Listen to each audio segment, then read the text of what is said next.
Hello and welcome to Glasgow Rangers Nation with me, your host Owen James, the channel that brings you your team every single day.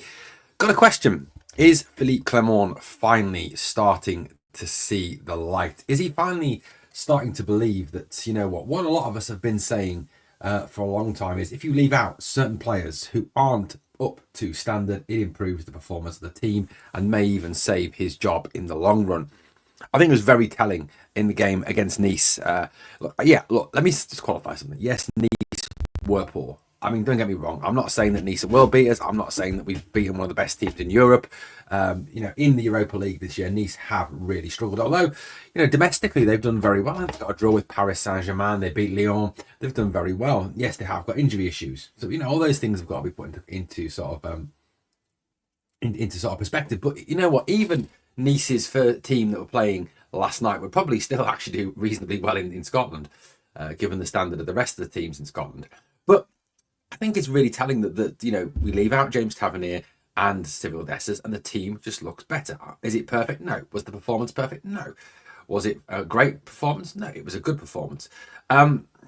So we do have to qualify that slightly, but yes, the team did look a lot better. They look quicker, they look more fluid, they look more solid defensively without Tavernier and Dessers there.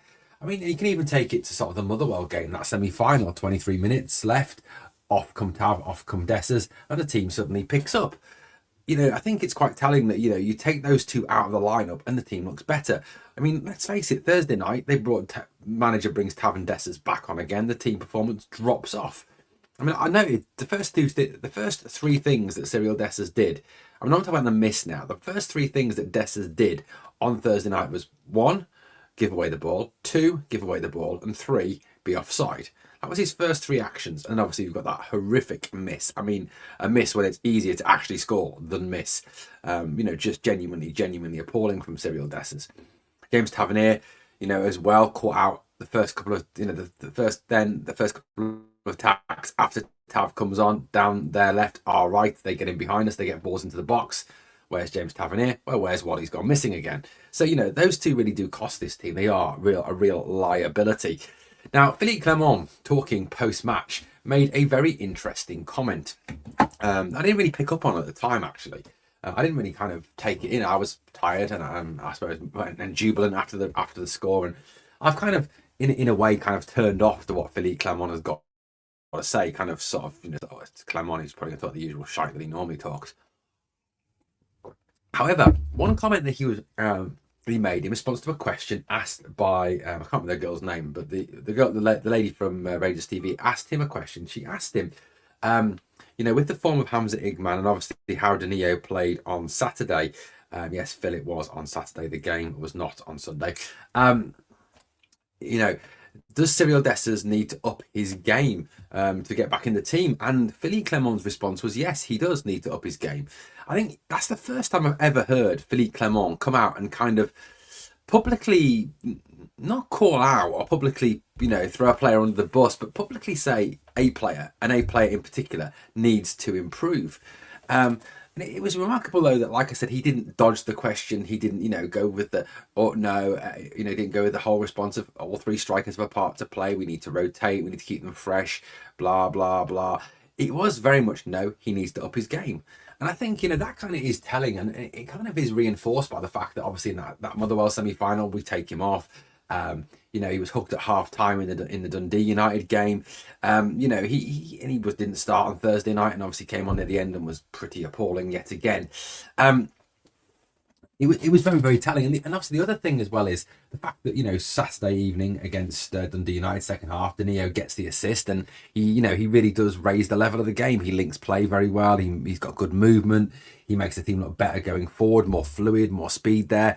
And then, as Heart and Hand tweeted out on Thursday night, it's what a Hamza Igman does that Dessers can't. Links play, holds the ball up, movement, drags defenders out of the way, scores goals.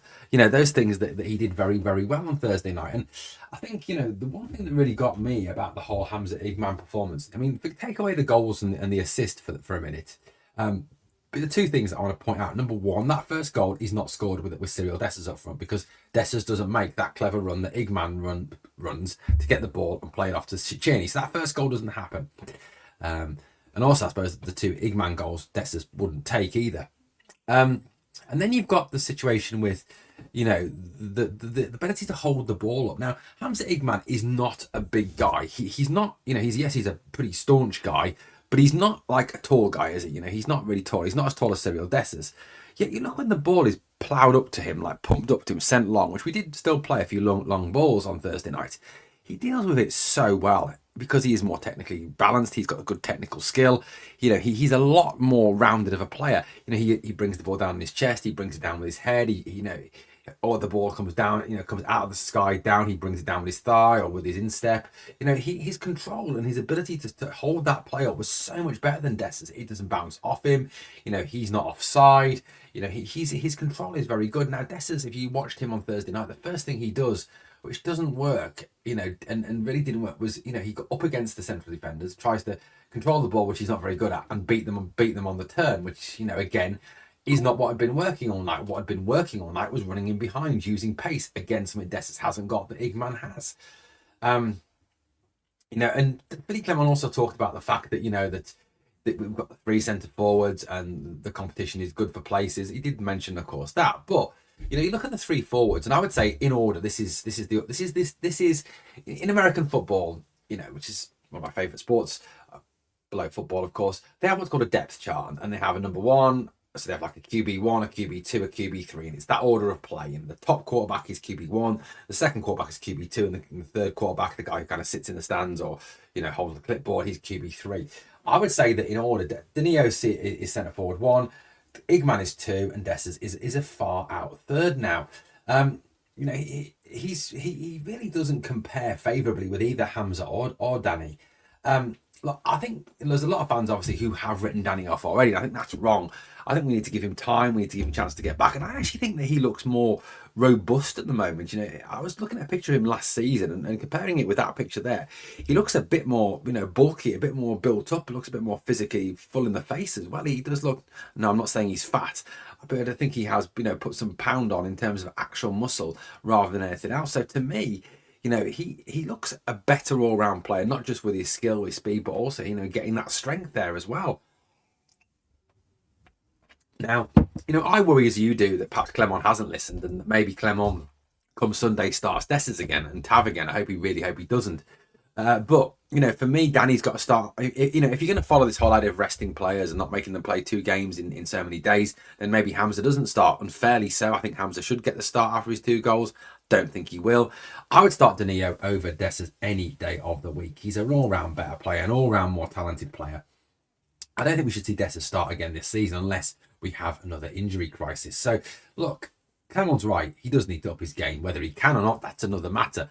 And, I would say that he can't. I don't think he can get any better. I think this is about as good as he gets. And like I said, he's going to hit 30 soon. Once you hit 30 in football, you tend to go on a downward spiral, with the odd exception, of course, the likes of Luka Modric, for example. But, let me know what you think. And like I said, quite a remarkable quote there from Philippe Clement. So Rangers travelled to McDiarmid Park on Sunday to take on St Johnston in what some people have actually argued will be a tougher test than the game on Thursday night. St Johnston, I think, will make the game a lot harder for us. We'll get stuck into us. We'll try and cause as much disruption as possible. I think, they'll make it hard work. Of course they will. And I honestly believe it'll be a tougher test, and it would be such a Rangers thing to do to really give an outstanding, a good performance and get a great result, an outstanding result like on Thursday night, and then go and kind of throw away all that goodwill and lose or draw with St Johnston, or have another abject performance and perhaps scrape a 1-0. So, look, it's going to be a difficult game. Of course it is. And we'll build up to the game properly tomorrow night in the preview, and obviously on the matchday news on Sunday. But St Johnston manager Simo Valakari has been talking about the upcoming game against Rangers. And also, made reference to that, to Rangers smashing Nice on Thursday night. Valakari, his team actually beat Kilmarnock 1-0 last weekend, so they're actually in decent form. At a pre-match press conference at McDiarmid Park yesterday, Valakari said, "The one thing we cannot control is the form of the opponent, is when they're going to play against us. So basically, what happened in Rangers' last match doesn't make any difference to us. Now they play against us, we start from 0-0. it was not a surprise to me to see them to play last night and score those goals, because you see the quality of the players, and it has maybe been a matter of time before they start collecting these goals. European games, they're always different games. I hadn't seen these play, but from what I saw from the first minutes from Rangers was a very determined team who have been hurting their pride, of course, but because, as you guys mentioned, they have maybe not got the results domestically. So they wanted to show everyone that they're a good team and they have good players, and they put on a performance last night. But that was last night, and Sunday is a new game. Of course it is, Seaman. Absolutely. Spot on. I mean, give that man a degree. We are playing against very good players, and what we know is it demands from us, and what we need to do. We need to do all the basic things as well as possible. And then when we do these basic things as well as possible for close to 90 minutes, on top of that, we need to add some extra moments so that we can be successful in the match, taking our chances when we create them, or defending some moments when we need to defend.